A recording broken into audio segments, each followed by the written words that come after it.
This is the time to say congratulations. You've just bought your new GM car and you're ready to drive it home. We're sure you made the right move, the right choice, and there are many happy miles ahead. Yes, we'd like to take a few minutes to talk about your GM limited warranty. The agreement is all spelled out for you in the warranty folder that came with your car. We just want to make sure that you are informed, that you get to know your warranty and all the details in it. So here's the first suggestion. Take a few moments to read the warranty document carefully. Everything there tells you how General Motors wants you to be protected and how GM will back its product. Rest assured, quality has been built into your car. Special care has been taken all along the way. It's important that you understand what the warranty means.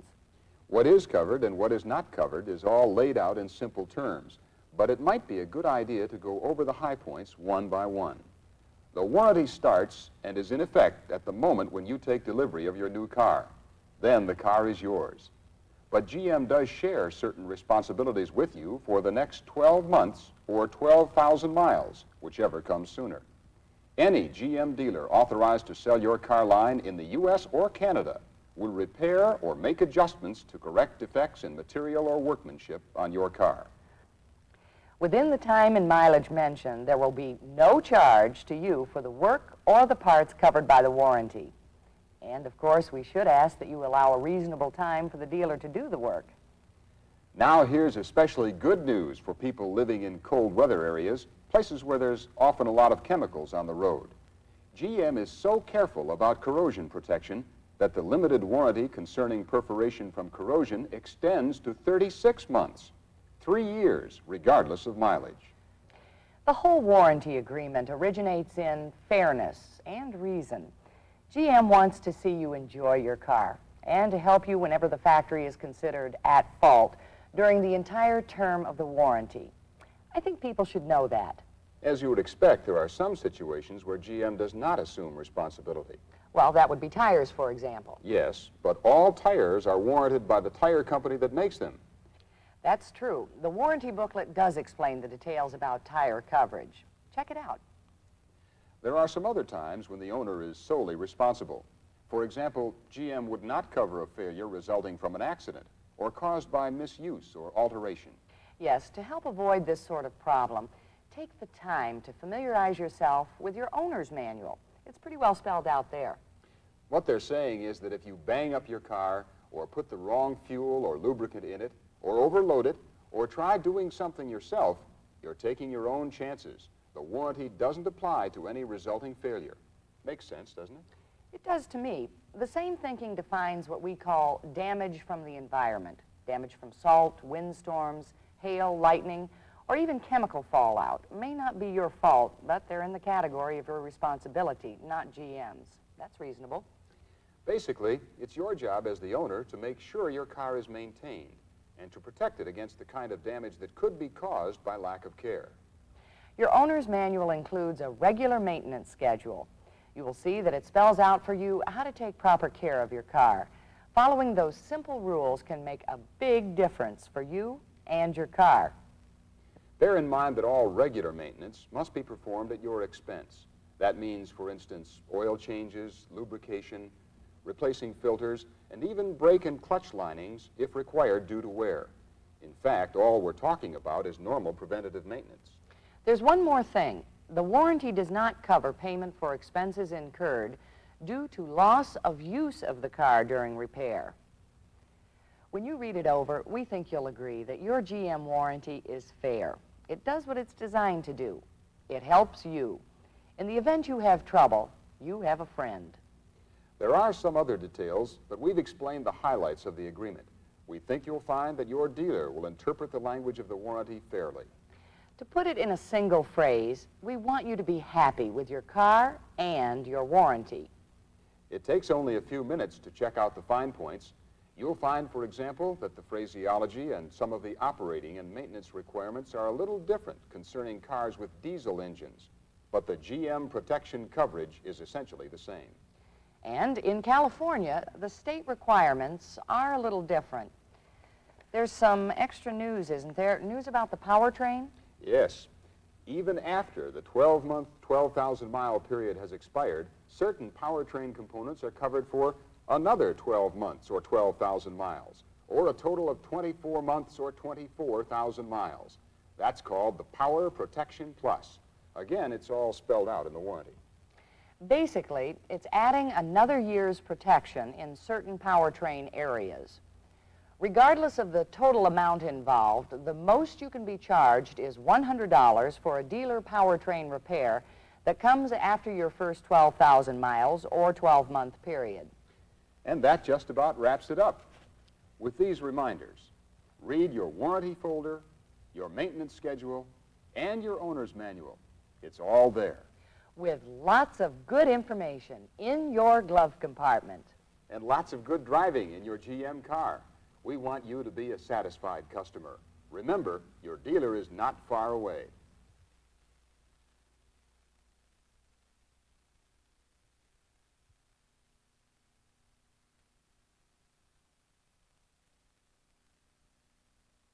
Your new car looks a lot like this with the body removed. And it is here that proper maintenance plays a vital role in operating efficiency, safety, and durability. General Motors people and dealers take great care to see that GM quality standards are applied to each and every vehicle we build and sell. We want you to be satisfied with your car, and regularly scheduled maintenance will go a long way toward keeping you satisfied. First of all, regular maintenance contributes to the continued effective operation of safety-related items and systems. The same with emission control systems. And regular maintenance can affect economy in two ways.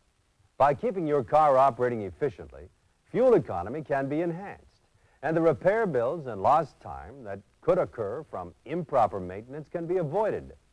Regular maintenance may have a direct bearing on performance, too, because certain components require regularly scheduled maintenance. In the long run, proper maintenance will help maintain the value of your car. And while your new car warranty is in effect, certain maintenance procedures must be followed to remain qualified for specific coverage. These circumstances are spelled out in your warranty document. This is a schedule of the periodic maintenance services needed. This maintenance schedule is included in the glove box of each car, along with the new car warranty information folder and the owner's manual. There are two sections of the maintenance schedule chart covering general maintenance and emission control maintenance. There is also an owner safety maintenance section elsewhere in the maintenance schedule folder. The schedule also specifies the maintenance intervals. Now note the differences between diesel and gas engine maintenance requirements. Let's look at the service called for at specified intervals under the general maintenance section. Lubrication for all the fittings in the front suspension, the steering linkage, and the transmission shift linkage. And you can see that these components are involved not just in ride and handling, but in safety. At the same time, hood and all door latches should be lubed to maintain easy, squeak-free operation. Also, the parking brake cable guides, underbody contact points, and linkage should be lubricated. Periodic fluid level checks are important to safety and to help prevent costly repair bills that may result from improper maintenance. The brake master cylinder reservoirs require a visual check and a dipstick check of the power steering fluid level. Same with automatic transmission if your car has it. Periodic checks of the fluid level. If there's a low fluid level in any of these systems, it could indicate a leak. Immediate diagnosis and correction should be performed. A low fluid level in the brake master cylinder can indicate worn disc pads. These should be checked. One quick reminder, if you use your car in heavy-duty service like pulling a trailer and you have an automatic transmission, fluid and filters should be changed at shorter intervals. It's in the schedule. The coolant level in the radiator needs to be checked also for possible leaks. Radiator, recovery tank, and pressure cap are other checkpoints, and the cooling system should be drained, flushed, and refilled with recommended coolant according to specifications in your owner's manual. Now, here's a real must to keep your engine in top condition: oil and oil filter changes. We recommend genuine General Motors AC oil filters They've been designed and tested to meet the needs of your engine. A caution about driving under severe service conditions. If you often drive in dusty areas, or you pull a trailer, or idle your engine for extended periods, or frequently travel 4 miles or less in temperatures below freezing, be sure to check your schedule for shorter change intervals. And if you're a self-servicer, it's highly important that you check your oil on a regular basis. When the dipstick indicates add a quart, do it. The only way you'll know is if you pull that dipstick at regular intervals, such as at every fuel stop. Proper tire inflation is important for fuel economy as well as tire wear. The correct pressure is shown on the tire placard on the driver's door. Here's a safety point. Front wheel bearings on rear wheel drive cars. They should be cleaned, repacked, and readjusted on schedule. The lubricant level of the rear axle or transaxle on front wheel drive cars should be checked and replenished according to the schedule. The second section of your schedule contains emission control maintenance checks. 12 checks on gasoline engines, 5 on diesels. Many of these may affect your fuel economy and the car's performance, as well as emissions. So it's doubly important for regularly scheduled maintenance. And finally, the owner safety maintenance items listed in the owner safety maintenance section of the schedule. Items which can be checked by the owner or by a qualified technician. The list includes checks and inspections and intervals related to wheels, tires, braking systems, exhaust systems, and other areas. Take the time to read your maintenance schedule and follow the specifications closely. There are interval differences related to diesel engine equipped cars, but in the main, the maintenance services we've covered are the same. Periodic maintenance. It'll help you stay satisfied with your new car. Where can you have the maintenance performed by people who are trained and equipped to work on your car, who have genuine GM replacement parts readily available for your car? Right here, in your dealership. For many years, the diesel-powered engine has been identified as one of the most economical and effective means of transportation in the world. Now, you've seen the light. You've decided to get in on some of the diesel advantages. There are many benefits that your GM diesel-powered passenger car can provide for you. You made the right move. You're one of many in this, the age of the diesel.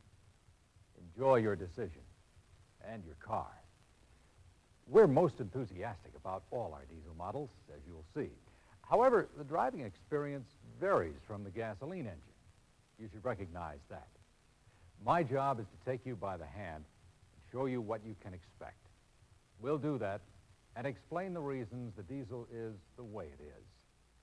We will assume that you're familiar with the operation of the standard gasoline engine, so we'll only discuss the difference.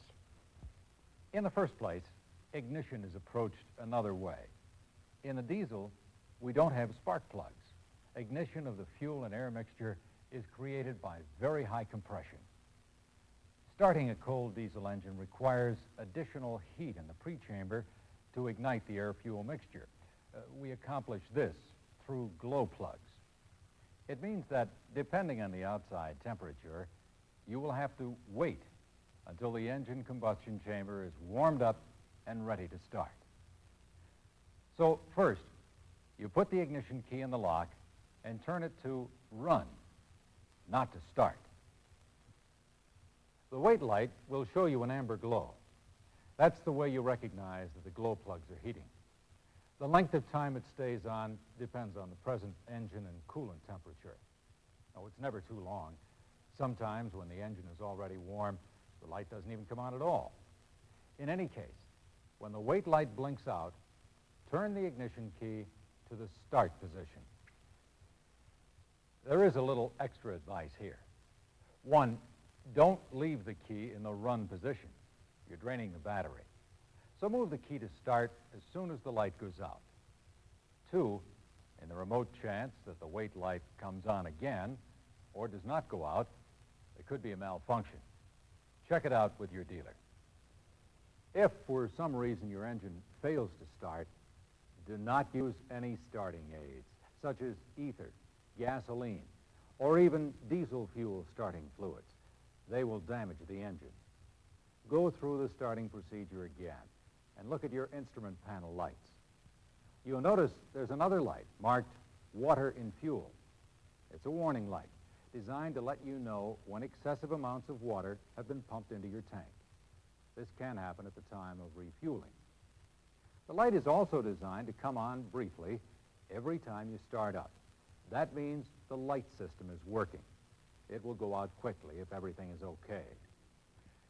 If the light stays on, however, chances are the system has water in it, and it must be purged. It is a specific procedure. Most of the time, it should be done at the dealership, although you can do it yourself if you carefully follow the directions described in your owner's manual. If the engine is operated with water in the fuel system, major damage to the engine could occur. For this reason, it is very important that the system be purged as soon as possible. The operation of a diesel engine is always affected by the weather in the areas where you're driving your car. Outside temperatures affect engine temperature. GM's fast glow plugs will cut the wait to start time to about 6 seconds at 0 degrees Fahrenheit. If you're operating your diesel engine at extreme temperatures, frequently below 0, we recommend the diesel cold weather option. See your dealer for details. What fuel do you use in your tank? Sometimes that, too, depends on your location. Often, only number 2D diesel fuel is available. That fuel is fine if you expect temperatures above 20 degrees Fahrenheit. We strongly suggest that you do not use 2D fuel anytime the weather goes below 20 degrees Fahrenheit. In colder areas, use number 1D whenever you expect the mercury to fall below 20 degrees Fahrenheit. In some cold areas, only a winterized blend of the 1D and 2D fuel is available. Check this out with your local service station. You'll notice a slight hissing sound as you remove the fuel cap from your tank, like this. That's a normal sound, so don't worry about it. Here's another important tip. Change both the oil and the oil filter every 5,000 miles. If you often drive under severe conditions, such as in dusty areas, be sure to check your maintenance schedule for shorter change intervals. The correct oil level and the viscosity, the ability of the oil to flow, are extremely significant in diesel engines. Remember, diesel engine oil capacities differ from those of gasoline engines, so be sure all levels are properly maintained. This is particularly important to remember when the engine oil is changed. All oil cans have the viscosity grade marked right on the cans. For any temperature level above 32 degrees, SAE 30 is the preferred grade.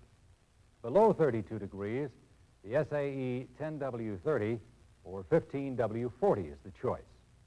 Use only oil labeled with both service classifications SF and CC or SF and CD. Using oil other than those recommended can be harmful. It could even result in damage not covered under your warranty. There's a chart in your owner's manual. It'll tell you exactly what oil to use and at what temperature levels. Don't ever let any advertising or any attendant talk you into any other oil. No matter what the label reads, stick to your guns. Along with your owner's manual, you'll receive a maintenance schedule for your diesel-powered car. Follow this schedule precisely, and you'll be pleased with the results. You're sure to notice that diesel engines do not sound the same as gasoline engines. The compression ignition of the diesel engine causes an audible sound unlike that of a gasoline engine. That is a normal diesel operating sound, a good sound. Visually, the diesel exhaust smoke may be a little darker than you're used to. Again, that's normal. The diesel engine often improves fuel economy. A little different care is recommended and needed. The diesel is a high-precision engine.